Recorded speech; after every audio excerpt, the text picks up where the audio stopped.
Welcome to the GFY podcast, a podcast by healthcare professionals providing insight on how to navigate your health so that you can go fix yourself. The GFY podcast is hosted by Mike Bruno, a chiropractor and athletic trainer, and me, Michael Stant, an athletic trainer certified strength and conditioning specialist. Although we are healthcare providers, we are not your healthcare provider. We will discuss general health interventions in this podcast, but you should not take that as health advice that works in every situation. Before doing anything on your own or making any lifestyle changes, please consult with your own physician.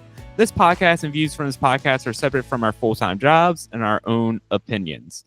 Today is what I'm calling Well-Informed Wednesdays. These are kind of generally supposed to be solo podcasts, but I added Bruno because I like him and his question asking ability.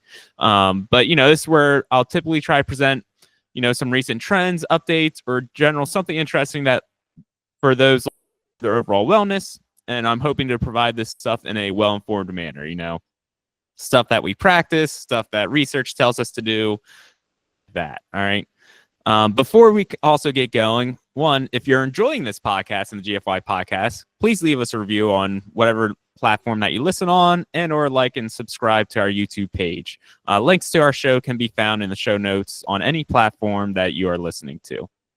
So Bruno, and we kind of discussed this. So the topic today is going to be, programming, strength conditioning kind of on your own, but for people really just trying to get into weightlifting, some of the things that I've seen are generally right. It's at the beginning of the year, your gyms have their specials, people go, what, I want to get back in shape again, I'm going to go sign up for my Planet Fitness or my Anytime Fitness or insert big gym conglomerate, and I'm going to go into and start working out. A lot of people, they go in, it's January, and they just kind of see all the people moving around, all the machines, and they go, I have no clue what I'm doing here. I'm just going to go to the first open machine and kind of get started. Oftentimes, you kind of see people just blindly walking around like a mouse trying to figure out what to do. So my goal here is to, hopefully break down how to kind of go about that process, even giving you an example 4-week program of what you can do on your own that it's at least a good starting off point, especially if you have no experience working out whatsoever, or maybe it's been years since the last time you graced a gym. So, today we're going to break this down to 4 sections, right? The first section is going to be, why are you working out? What are your goals? How much time do you actually think you have to work out? Are there any previous injuries that you have to think about before working out? The first section is really the think phase. How are you going to go about this? The second section is where we get a little nitty gritty and we talk about what is the program, what should it look like, what are some specific exercises, how many sets, reps, how much weight should you be lifting to start with, and that's where I'll go over the 4-week program that I already talked about. The third section will be talking about, all right, you're starting to do it, you're starting to get stronger, you're starting to push heavier weight, you're figuring out how to do exercises to the best of your ability. So what's next? How do you progress yourself? What's the safe and most efficient way to kind of make yourself better at what you're doing from a lifting standpoint? And then we'll end it just kind of summarizing all that. So Bruno, you got anything for me? Anything off the top of your head as I just talked at you for what feels like 5 minutes? Yeah, I was sleeping through that whole thing. No, it's it's all good, man. I'm excited to get into the goal setting part because I think they say National Quitters Day is 2 weeks after January 1st. So it's something that is very easy to say you're going to do, but very hard to stick to. So this will be a very plug and play method to be able to get into the gym and do it consistently. Yeah. So going off, what are your goals with working out? And I always kind of separate people into 2 categories, right? Do you want to get stronger and feel better for the rest of your life? Or are you trying to look like one of those meatheads in the gym? And if your goal is to look like a meathead in the gym and you've never lifted before, and you try to take one of their workouts that they do, you will fail. It will be you will go through that workout and go, that was the hardest thing I've ever done. I feel terrible, and I felt terrible for a week afterwards. I don't know if I can do that again. And the reason why is that, the people doing those type of exercises, their goals are They're trying to get muscle hypertrophy. They're trying to get, hypertrophy is increasing muscle size. Their goal is to get as large as possible. The strength part almost doesn't matter to them how much they're lifting. They just want to make sure they are going to be extremely large. So, right, when it comes to hypertrophy type workouts, the goal is you hit 3 to 6 sets for 6 to 12 reps at a moderately heavy weight, which is, described as 75 to 85% of your one repetition max. What's one repetition max? How heavy you can lift, the heaviest weight you can lift for one repetition. I don't recommend ever really trying to do that, especially when you first start lifting. I generally, for people, I say, all right, say 10 is the hardest thing you've ever done physically. From an effort standpoint, try to aim for a 7 to 8 at those sets and rep ranges. Okay. So throughout this podcast, if I say a percentage, think of it more so on a scale of out of 10 being the hardest thing you've ever tried to lift. Okay. Couple things to kind of even go from there. So, right, the avid gym goers, they go in and they split their workouts, chest, biceps, back and tries, legs and shoulders. For someone starting to just get started, and if you're only going 2 to 3 times a week, it's going to be very tough to actually hit the volumes or the sets that you need to kind of at least hit strength and hypertrophy. So the general recommendation, right, if you want to build strength, get hypertrophy, or get your muscles larger, you want to aim for 10 to 20 sets a week. Okay. There's actually been, you can see gains at 10 sets a week. All right. But think about that. And when I'm saying sets a week, that's per muscle group per week. So 10 to 20 sets of an exercise per muscle per week. And right, when you think about it that way, right, if you do, let's say one workout, and I know I have this example. All right, you do a bench press and you do 5 sets of 4. And then you do dumbbell flies also. That's 4 sets of 4, however you want to say. All right, so in that workout alone, you already hit 9 sets of chest exercises. But what's nice is that the barbell bench also indirectly hits your triceps. So those sets also count towards the smaller muscle groups as well. So you can keep that in mind as we kind of keep going. All right. So what I'm trying to get at here, right, and even then that was one workout, 9 sets. It's also telling you do not need to have as many sets as you think you need to have. Some of these workouts, if you do a chest workout, they have 4 different chest exercises that they're doing throughout. And maybe that's going to be a large volume. If they're doing 5 sets each, you're hitting 20 sets. Okay. So what I'm really trying to get there, when you start setting your goals, you only need to try to hit each muscle group for 10 sets. So it's not as much as you think. So the biggest thing is what I do want to tell people as well. So, right, if you're just for sets and reps, right, 3 to 6 sets for 6 to 12 reps, you're trying to get more muscle, that's fine. And I would actually recommend most people starting at that. Okay. And then once you kind of start getting used to exercises and getting stronger, then you can kind of flip that where you're doing more sets and less reps so that you can lift heavier weight. So I'm going to back off for a second. Bruno, you got any questions or input from that? I'm going to give you my biggest takeaways because that was a lot. Yeah. So something that I like that you said was, as far as the goal setting standpoint, you really have to choose what your focus is. So the 2 buckets that you described, I have my own words for them. I'd call it like looking good or feeling good, because the exercise is to look like a meathead. If you meet a meathead who's jacked and looks fantastic and has no problems whatsoever and feels fantastic, you're talking to a liar, because usually those guys beat the crap out of themselves as a trade-off to look good. When people are more focused on feeling good, the exercise selection, the sets and reps, the intensity, all that stuff changes. Those people can still look good, but you understand what I'm saying, right? With the extremes of it, where if your focus is feeling good, your workouts are going to look very different than looking good. Looking good and feeling good. The people that feel good keep their sets per week between 10 and 20. The people who start not feeling as good, they start going above that 20 sets. Because when you start going into the research and seeing like what they're doing to achieve like 30 sets a week of at an extra, you're just like, holy hell, I would never want to do that. Yeah. Just because some is good doesn't always mean more is better. Yeah. So being in that 10 set ish range or lower sets, higher reps, but hitting those gold standards Mikey talked about, that is where you should start. And it is a slow burn. So give yourself some grace, take a deep breath. It's going to be okay.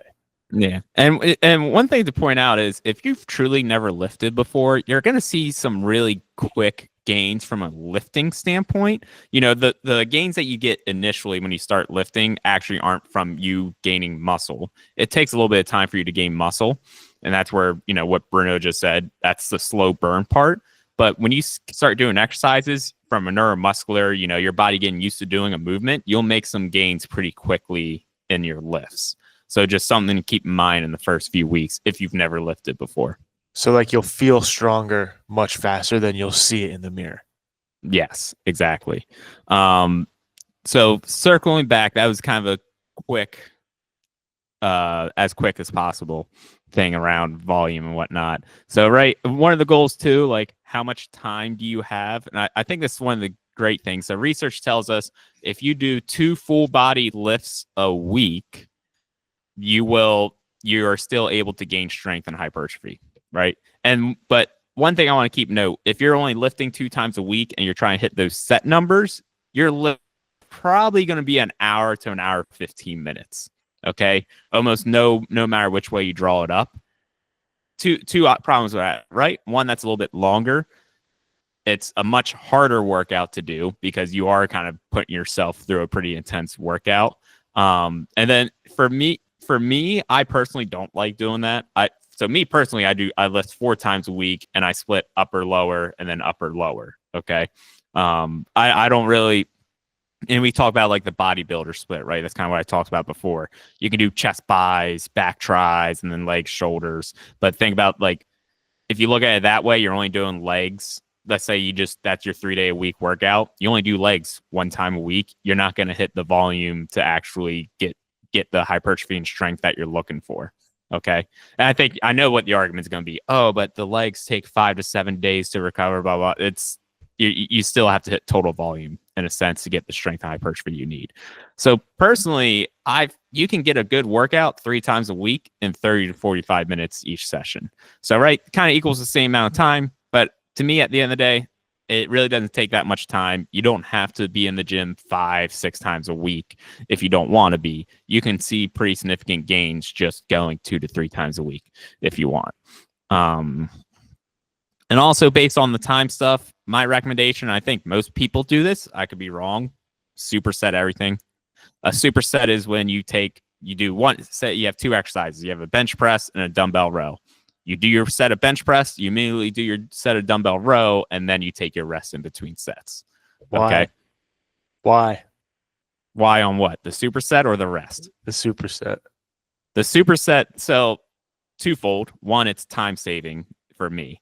2, it's also going to end up making your workout a little tougher. You're going to get your heart rate up. You're going to end up utilizing, a little bit more ATP and whatnot in that scenario. So it's just going to be a tougher workout metabolically. And then from a rest standpoint, so if you go back, people used to say, oh, if you want to build muscle, your rest has to be 60 seconds or less. They were looking at some cellular reactions that were happening.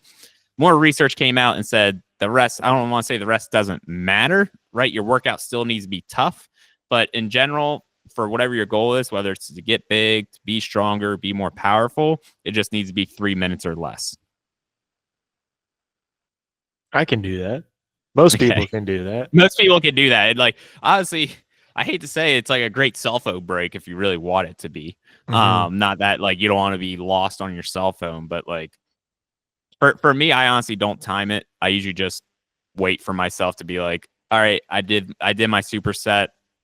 All right, I'm feeling good again, and I'll go back to it. And I'll be perfectly honest, I probably range from 30 seconds to 3 minutes. It really just depends on the lift or how heavy it is. Like recently, right? If I'm doing a front squat and then I hit an exercise after that, I'm probably taking a full 3 minutes in between, especially if it's a heavy front squat. So the program. So if anyone's interested, send us an email, wellinformed24@gmail.com. I'll even send you a link to this program. I'm going to share my screen here, so if you're on YouTube, you can see it. If I can get to the share screen button.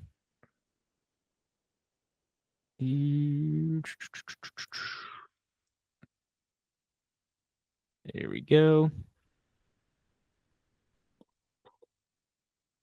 Oh, well, it looks like I don't have permission. Oh, thanks, Bruno.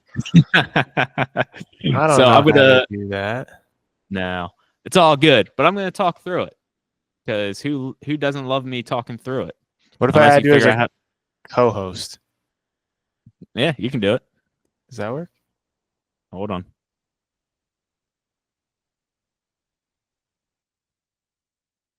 It might be my issue. Hold on. Let me see if I just. What an idiot. There we go. You see this tab?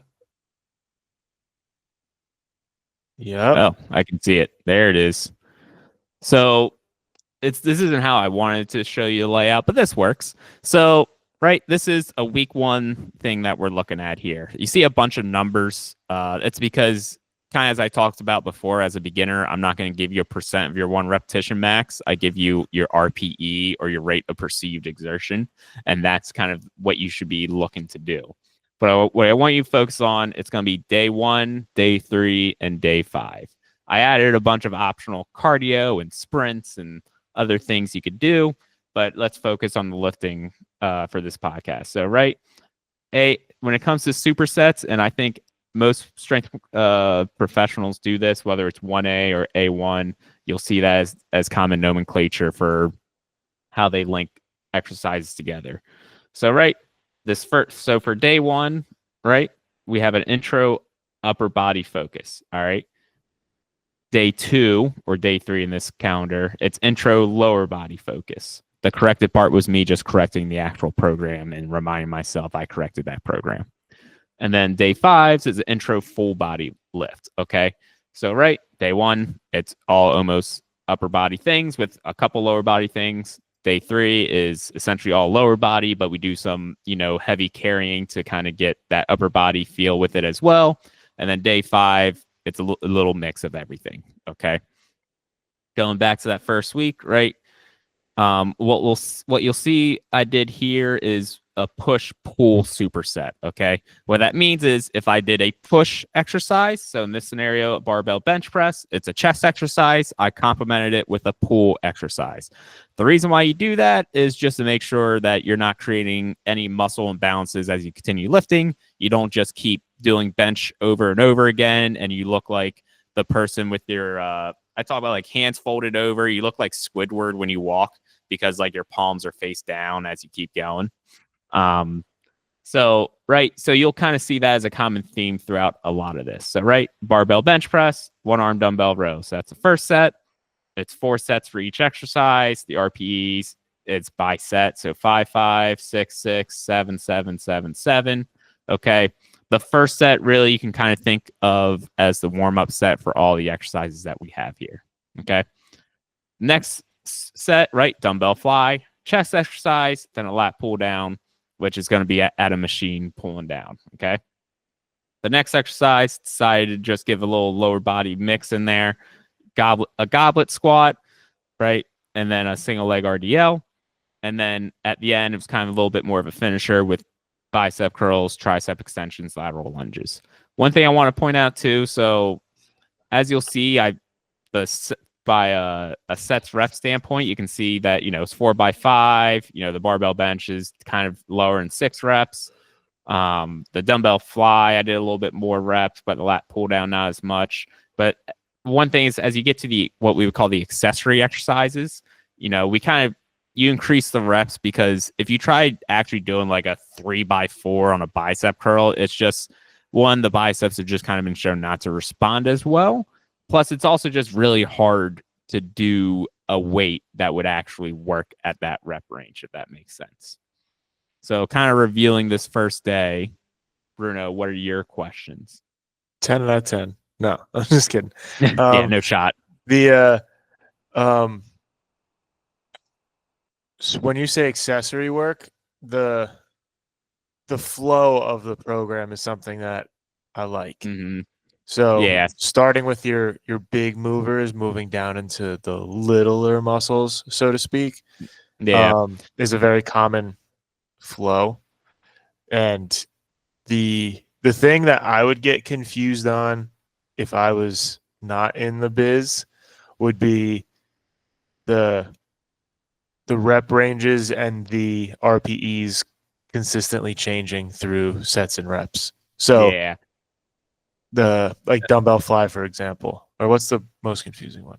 Yeah, dumbbell fly, 5-8-8-8 at 5-6-7-7-7 RPE. yeah. What? So right, it's like I get it, but yeah. You understand it because that's me just saying, hey, progress your weight through the sets, right? So all right, so for dumbbell fly, we'll break it down. So the first one, right, a set of 5 at an RPE 5. So what you think is going to be a pretty easy weight, it's a warm-up set you do for 5 reps, okay? And then it's essentially the working sets are 3 sets by 8. But the first one, you're going to do a little bit lower weight because I'm also accounting that this is the first time this person's doing this. You do a little bit heavier weight than you did before. Okay, you feel good. So then it's really the last 2 sets, you're going to do a weight that you feel like a 70% of what you could do. Okay, one time. So that's kind of the goal there with that. And sorry, go ahead. No, you're good. I like RPE even for non-beginners because I don't know if you said it out loud, but rate of perceived exertion. So like how hard you think that exercise is can change depending on your day. Like if you had terrible night's sleep the night before, you didn't eat, you didn't drink coffee when you normally do, your 7 out of 10 is going to feel very different that day than your 7 out of 10 on a day where you did all those things. So it's important that you are constantly making progress and beating yourself, but that 7 could look different every day. Does that make sense? Yeah, no, I like that. And, it's funny is I think I do that automatically without even thinking about it because I actually work off repetition maxes. I honestly write the weights, will make an adjustment. If you the people that truly get into weightlifting and want to really try to figure it out, that's how you get into velocity-based training, which is way outside the scope of this. But it's when you start tracking your barbell and dumbbell speed, and there's certain speeds that you're supposed to hit at certain rep ranges. And if you're not hitting that speed, that tells you, hey, you're not ready for this. Or it's you're going faster than you should, and it's actually time for you to progress. But I digress. So yeah. So you also brought up the point about the order of the exercises, right? Think big to small. You do the big compound, harder lifts first that are maybe a little more technical, and you move down to lower order. And the idea like eating your vegetables first. I do eat my vegetables first. You eat your broccoli to get it out of the way, and then the bicep curls are like eating your dessert. Yeah, exactly. Because who doesn't like bicep curls, calf raises, push-ups? Like that's where you truly look good after the workout. What's your favorite? What's your favorite analogy or like dumb gym bro saying? Like curls for the girls. Do you have one? Do you have a favorite one? No, forgive me, Lord, for these gains that I'm about to receive is something I usually say. Why do you have to make it religious, dude? I don't know. That's the Catholic education background. Clearly. But yeah, so the exercise order, think about that. And you can, so like when you get further into training and whatnot, if you truly wanted to do some of the accessory movements first as a way to like pre-tax yourself to do a bigger lift, that's actually been researched and been shown as another way to produce hypertrophy. But that's like that's meat. I don't want to call it meathead stuff, but like essentially like, right. That's you trying to figure out how can I get exceptionally large when you start doing stuff like that. Maybe not necessary. All right. So the lower body day, I'm just going to move on. So you got a front squat with a box jump. Okay. The reason why I start people off with box jumps as opposed to even just jumping and landing, it kind of forces you to get into certain positions to actually be able to catch yourself from a jump. And then it's less force on you. So if you've never done it before, right, you're not coming down from a full height. You're just getting up to the box and stopping. So from a eccentric force, it's actually not as much. Then, we got some step ups. Like I said, I had the farmer's walks. I had isometric lunge holds and then a hamstring curl as well. Once again, right, the sets rep scheme is actually very similar to the day before, so nothing really changes there. Bruno, just a quick glance. You got any questions on that lower body day? I do not. Wow. No questions. Sweet. And then the full body day, right? So added a deadlift so that you can kind of start learning how to hinge as well. Pull ups 3x3. Some people might not be able to do a 3x3 pull up. That's when we talk about, all right, how do you progress or degress an exercise? Maybe you do you could shift a lat pull down over to that. You can do an inverted row so that you have the barbell kind of on the rack and you're pulling yourself up to the bar. Right. And then we got a couple shoulder things, a little lunge, lateral raises, push-ups, right? All pretty basic stuff, nothing crazy. As you can tell, like the first day is actually quite a lot, and then it kind of goes down as the week goes on. And I would even say this is fluid. You could technically maybe think, okay, maybe I want the lower body day as day 1, that upper body day as day 3, just so you kind of keep the front squat and deadlift further away from each other. So maybe you're not fatiguing yourself as much as you think. Mm-hmm. Got a comment on that? Yeah, something that you said earlier stuck out to me with as far as training volume goes and like overall like flow throughout the week. The thing that like we look at pull-ups and it's like, hey, I can scale it to fit my needs, right? So I can make it easier, I can make it harder. For you or for someone listening, it's like, oh, I can't do 3 pull-ups in a row, but I don't know the alternatives to set up. What would be your recommendation for that person? This is where one of the things I had in here summarizing, but one, like, I think even the whole gist of our podcast, Go Fix Yourself, we're kind of promote people start doing some research on your own as well when you're trying, like, right, if they're trying to figure this out on their own to say, how do I figure out if I can or cannot do this? So, right, I can give you the answer of, all right, if you can't do a pull-up, right, do a lat pull-down or do an inverted row. Or if you truly want to work up to a pull-up, you can look up band-assisted pull-ups and things like that and hope that your gym have it. But, yeah, I think some of this is going to be researching on your own. Or even, all right, don't do a pull-up, do a chin-up instead so that you can get used to your full body going up. Or if there's an ability, do a neutral grip pull-up as well.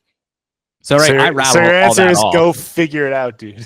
Yeah, exactly. And like, I don't want that to be the answer, but like sometimes there is you got to do some research and figure it out on your own. And and like we said, there's not an information lag anywhere. Yeah. Like you go, I can't, if you probably Google search, I can't do a pull up, what's an alternative? You'll get a bunch of alternatives. I guess how to figure that out on your own, right? Pull up, all right, do a lat pull down. And whatever the alternative is, if you're not feeling it in the same spots as you feel the lat pull down, you're not hitting the muscle group that you want to hit. Well, I completely agree with you. That figuring it out, like go figure it out, is the right answer in this situation, because this is just a random program that if you sent it to John Smith, he like might understand it, he might not. So the thing that he has to do is go and become the person who is a consistent gym goer and like learn the skills and the habits that he needs to do to be able to do that. And that requires effort, but he Yeah. can go learn that on his own by sitting at his desk and Googling stuff all day. Or he can go find somebody like in person, online, whatever, who is able to like give him one-on-one advice, guidance, all that. And let's say it would take like 6 weeks for him to figure out on his own. Working with an expert condenses that to 2 weeks. Yeah. Actually, I would agree. Yeah. If you truly want a personalized program and really want, and I would say it's probably, I'll speak from experience. I've been lifting, right? I've been lifting on my own for 15 years now, if you truly want to think about it. And I figured I did it all on my own. And I can tell you, I did some really stupid things probably the first 4 years of it. I think it actually, like you said, 6 weeks, it's probably longer. Like it probably is actually longer than that. And this is probably where we talk about, if you want to truly know what you're doing in the beginning, get guided. Yeah, it's probably worth it to find that person. Completely agree with that. Yeah, I know people, and I know people that will be like, I'm going to try to figure out on my own, like me. And so, like, the issue is if you don't know how to shift through all that, yeah, I could definitely see that being tough for people. yeah, and like learning, basically working with an expert is learning from somebody else's mistakes. So you saying, "Hey, I did this for 15 years and I figured out what works and what doesn't." Someone can choose to be like, "Hey, I would like to spend that time and figure it out over the next 15 years," or "I'd like to work with you and you tell me all the lessons that you learned, so I don't have to make all those mistakes." Yeah, and even then, like, you probably would want to work with someone for I would say a year at least. Like someone might be like, "Oh my god, that's a lot of money," or like, "How much is that going to be?" And it could, and there's plenty of other options to do it. Like, it doesn't have to be in person, like you said. Like, there's plenty of different coaches or people to guide you. But it's just like there's such a learning curve into figuring out how to lift and how to do all this stuff. That yeah, having guidance is going to be important for a long time, especially inevitably you're going to have pain somewhere and you're not going to know why. And if you have someone who has a background like me and Bruno, or a physical therapist, or a very advanced strength conditioning coach who can guide you through that, that's going to be important, because there's people that as soon as they get pain, they immediately shut down, and that's not what you want. You don't want someone never going back to the gym. Right. Pain should be an alarm bell, but that probably means you're doing something dumb. Yeah. So I'm going to go ahead, stop presenting. If anyone wants that program as a start, go ahead and send it. We'll gladly send it to you. And, even if you're looking for tips and tricks, feel free to reach out to me or Bruno, or to the well-informed email. You can get us through our Instagram, the GFY podcast. But so, right, let's say the section 3 part here, you're doing all the weightlifting things. You're all right. You did that program. You feel really good. How do you actually increase sets, reps, and do a little bit more? And so, a couple guidelines that I'm just going to give you, right? If you want to increase your weight for an exercise, so let's say in that example for the barbell bench, all right, I wanted to start doing 10 more pounds. And if you're unsure if you can do it at the same reps, decrease the reps by 2, increase the set by 1. Okay. That way you keep the same volume and you can attempt the same weight. Most likely you'll be able to do that, no problems. Okay. It really doesn't become a problem, right? Because all those rep ranges around 6 and whatnot, it doesn't become a problem trying to increase your weight once you start going below 3 reps in a set. Okay. And a big thing too before progressing, like change kind of what I said there, change one variable at a time. Don't try to increase your sets, your reps, and your weight for an exercise all at once. One or two things going to happen. One, you might increase your strength and your volume and all that, but a lot of times when you do that, that's when injuries occur. That's when you're increasing your volume a little too much too quickly. Okay. And that's not what we're trying to hit. Also, it's just generally tough to do all that. So you might just be setting yourself up mentally for failure when you can't actually hit the numbers that you thought you were going to hit. And then another thing to do. So, right, let's say in that program, right, we were pretty much going up and up and up, right? We were going up, up, up, up, up in sets and reps or in intensity. There's always a deload a lot of people talk about adding a deload week. I'd recommend doing that every 4 weeks. Okay.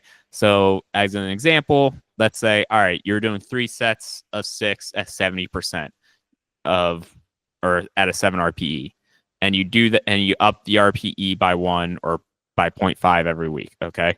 So you go 7, 7.5, 8, 8.5. And all right, so right, you kind of really built up that intensity. What I would do is actually drop it back down to by a week, back down to 8 for a week, just so you give your body, some extra time to recover for a week before you try pushing it again. Okay. Any thoughts on that?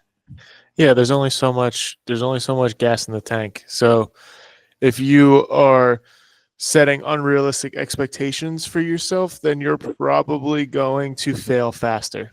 So Yeah. if you think you're going to get stronger by putting 5 pounds on the bar every single week, you will until you don't anymore. Like, you will continue to be able to maintain that until it's too heavy, and you either get hurt or you can't do it and you get discouraged.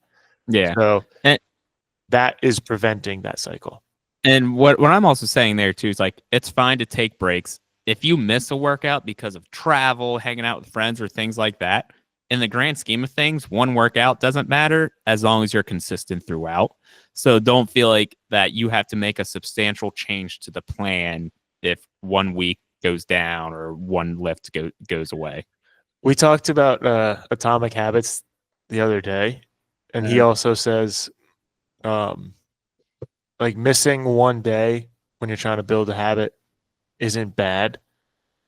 Or, yeah, missing one day isn't a bad thing, but missing 2 days is the start of a new habit. Meaning that if you miss one day, you're still on track. It's okay. Mm-hmm. If you miss two very easily turns into 4, 8. Yeah. And that's why, like, even when I create my own programs and, you get holidays or things, it's like I program in the breaks, like, right, like, program it in, so then that way it's okay, I'm not missing. Like, right, I'm actually doing what my program I'm is doing nothing today. Yeah, I got exactly. So I hope that's a good intro, or at least sparks people interest, like, okay, maybe I can kind of start trying to figure this out. To summarize, right, understand your own goals and what time allotted you have for your workout. You only need 2 to 3 times a week, and you can probably have a successful workout. I also want to put a caveat there. I don't think I said it. Like, the workouts need to be at least tough, hard. Like, you have to have that feeling of, oh, I feel like I worked out. Sorry, like you don't just do something like, I did something, so therefore I'm good. Although I'm very happy that you did it and you're creating a habit, you got to push yourself a little bit.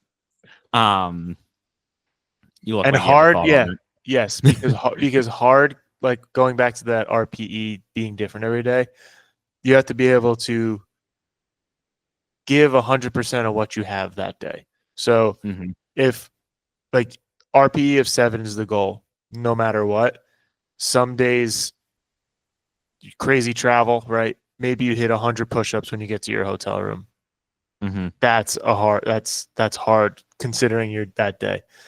When you have a day where everything's going your way, full hour in the gym, Yeah. like, being able to do something to stay accountable and keep yourself on that momentum. It doesn't have to look exactly the same every day, because I run into people who are like, I can't do my full hour workout, I might as well do nothing. Now do something.